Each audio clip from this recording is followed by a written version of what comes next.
Steve Hynd is Policy Manager at City to Sea, an environmental group that was part of the campaign calling for the ban, and he joins us now. Thanks for being with us, Steve. Let's start with the move. How important is it, and how does England compare, if you like, to other European countries when it comes to single-use plastics? So this is an incredibly important step forward, even if it has come later than what we would like to have seen. So the scale of the problem is substantial. In England alone, we use an estimated 4.25 billion single-use bits of plastic cutlery a year. And because of the nature of the way we use these plastics in takeaway, they're disproportionately ending up in our rivers, on our beaches, and in our oceans. They're some of the most polluting single-use plastics. And that's why we're really welcoming this ban today, because we think it will have a real impact in cutting down on the amount of single-use plastic that ends up in our natural environment. And is England late to this?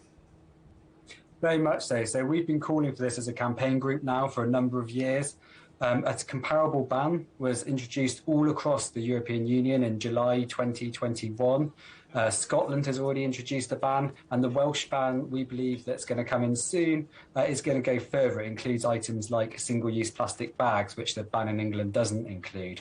So we feel like these are the very minimum standards that have been agreed across Europe now. And what we'd really like to see is for our government to go further and significantly go faster as well. And many businesses in the food and hospitality sectors, things like takeaway shops, say this will drive up their costs at a time when they're already struggling. Is that simply a price worth paying, do you think? So I think there's two answers to that. The first one is to say that all of the items that are on this list are there not just because they're the most polluting items, but because we know that there are already alternatives on the market. So take single-use plastic cutlery again. We've already got single-use wood or bamboo cutlery that can be used instead. But what I would say to all businesses is that we could also be looking to reduce amounts. So, for example, if you're a takeaway fish and chip shop, do you hand out cutlery with every order as standard? Or, for example, with chips, where people are happy to eat with their fingers, could you leave it to each individual customer to decide whether they want any cutlery or not? And this way, it can be a cost-saving mechanism as well as doing what's right for the environment. And just lastly, looking at the polluting impact, getting rid of plastic presumably would mean using other materials like wood. That would mean cutting down more trees, wouldn't it? Is there clear evidence that plastic is the issue here, or is it more important to reduce our consumption? So I think both of those angles are significant, and I think they can be mutually true.